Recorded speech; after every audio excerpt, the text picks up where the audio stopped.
You see, when people like Fei Felon, who is the lawyer to channels on all these things, lies.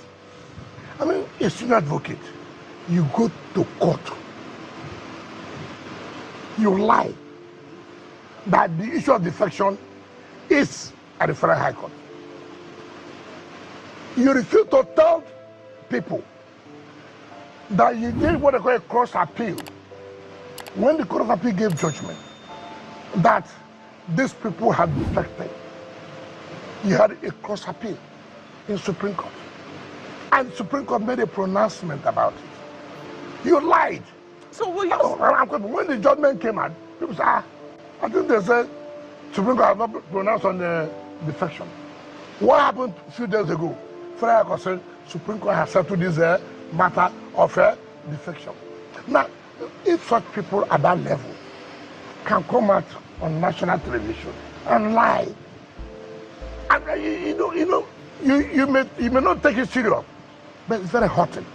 And lies can cause a lot of crisis. Before you know it, so many things have gone wrong. And there are things you don't do. And that's what the problem I have with some senior lawyers who live on telling lies. Lies. After Wike said this about human rights lawyer Fei Felon, Falana has responded by telling Wike that he is the only live bencher without a courtroom record.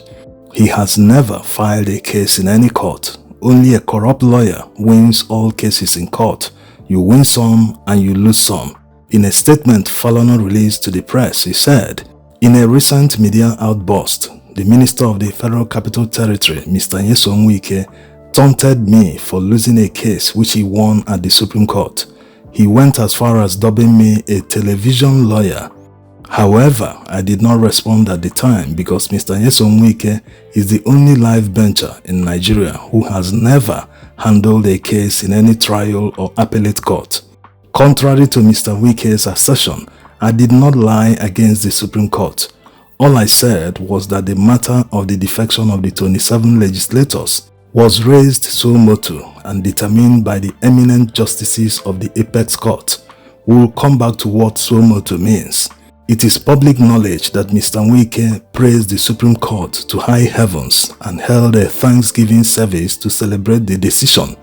However, he has decided to attack me for commenting on the same judgment without any legal justification. I would have ignored the minister's latest gratuitous attack, but he recently urged the body of benchers to sanction lawyers who criticize judgments of Nigerian courts, unlike Mr. Wike, who calls judges names when they disagree with his politics of opportunism. I have always criticized judicial decisions with utmost decorum and in good faith.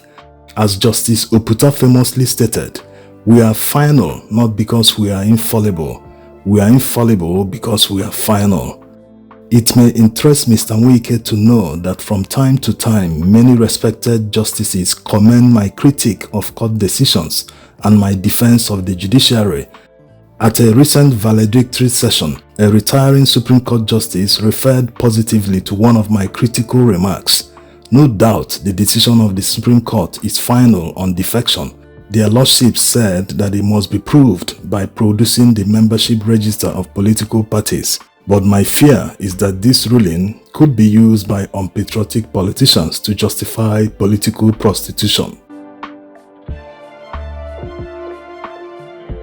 This is not the first time Falana is throwing jabs at Wike. Remember last year he told Wike, "You have cases in court. You can't be gifting cars or houses to judges who are going to determine your cases." This is common sense. It's just that Nigeria is a theater of the absurd. They can justify anything. All the justices accepting gifts from the executive branch, they are putting themselves into conflict of interest. They should recuse themselves in the future in cases that come from the executive branch, not just Wike. Because Wike represents the executive branch, they can use him to get whatever they want from the judicial branch. Now, to what suo motu means, it's an action a court takes without the parties requesting for it. Under normal circumstances, if someone, a plaintiff, approaches a court to make a plea, take a civil case for instance, he's seeking for compensation for someone who libeled him, he will now ask the court, please, this is what this person did to me, and if you decide in my favor, please award me so millions of naira, something like that. So everything the person demanded from the courts, the final judgment should align with what the person demanded. The court should not go the extra mile to award something the person didn't demand in the first place. It's an overreach if a court does that. So this was exactly what the Supreme Court justices did. No matter how Wike and others want to paint it, the truth remains that it was not in front of the Supreme Court. The issue of defection of 27 lawmakers in Rivers State was still stuck at the Federal High Court in Rivers State. So Wike talking about cross appeal and all that, how can Fei Felon, who is the lawyer to Sim Fubara and others challenging the defection, not know about the appeal they made at the Supreme Court? The level of corruption in the judiciary will make a seasoned, intelligent lawyer look like he doesn't know his job. He doesn't know what he's doing just because he simply refused to swim in the waters of corruption with them. This is like what happened during the Presidential Election Tribunal in 2023. Many lawyers were certain that the justices would hold Tinubu at least on one ground out of many grounds for his disqualification. But at the end of the day, they conjured their abracadabra and the rest is history. They are doing the same thing right now. How can the Supreme Court justices say that before you prove defection, that you must produce the party register? On the other hand, Wike is saying that until the speaker declares a seat of a lawmaker vacant, that no defection happened. He cited what is happening at the National Assembly as an example. He has become a law unto himself. Whatever they want, however they want it, what they need to do is to embark on it. And when it gets to court, the judicial branch will uphold them without minding whether it's a dangerous precedent.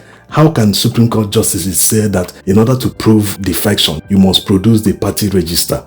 If you're not a member of that party, how do you get hold of that? In fact, this is like giving corrupt politicians an open check. Defect however you want, how many times you want in a single term. There is no repercussion. No one can declare your seat vacant. Once you belong to the party in power, nothing can happen to your seat.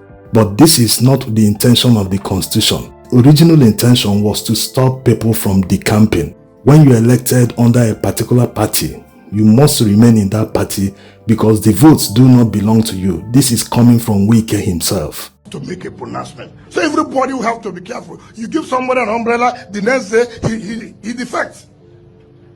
EFCC will come, he said, no, let me join them, so EFCC will not be against you. You carry the vote of another party, and you join another party. Can you transfer vote? You work hard for somebody to win the election. Tomorrow the person says, no, I have defected. If you are defecting, leave the seat. If you know it is easy. This is how the goalposts keep changing. Yesterday he was against the campaign.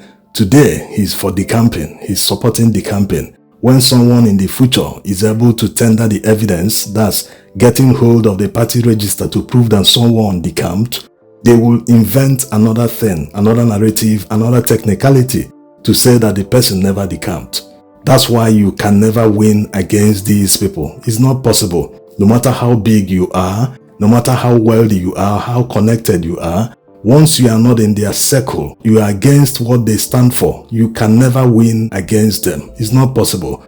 Take for instance Wike. All his political cases, he has never lost a single one of them. What does that tell you? That's why they arrogantly tell their opponents, go to court. They know you can never win against them. Whatever they want, the judicial branch is there to legalize and legitimize whatever they are doing. This is why Nigerians must take all this very seriously, because these people are setting dangerous precedents. All that happened during the litigation of the 2023 presidential election, now they are taking it to another level. All these things they are saying, all these judgments, they have serious repercussions. Imagine when someone is in control of a House of Assembly or Federal House, for instance, he can move all the members to another party to effect a change or achieve whatever purpose they want without the court intervening because already their hands have been tied. Going by recent decisions of many courts in Nigeria, you will see that these justices are using technicalities to rewrite our laws. They are abusing their powers to interpret the laws anyhow they want, deviating completely from the original intention.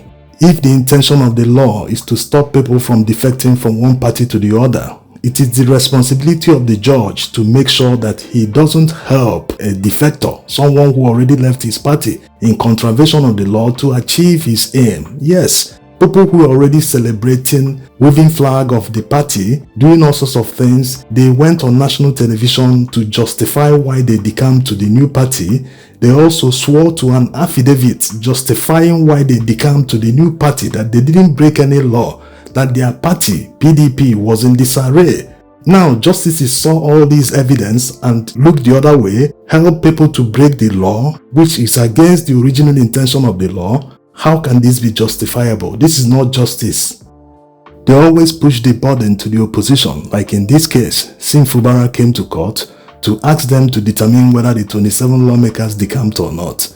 So going by the Supreme Court judgment, they are effectively telling Sim Fubara, go and get the evidence from the party. That's APC. Go and get that party register. When you present the evidence in court, they will now see if they truly decamped or not, which is practically impossible. Anyway, despite the fact that they keep obtaining these wins, it doesn't necessarily mean that they have truly won. The ultimate deciders of the win are the people. It now depends on whether the people will live up to the expectation and wake up and say, no, this is our time, we make the decisions, we'll make sure these people stop giving these ridiculous rulings. Thanks for watching.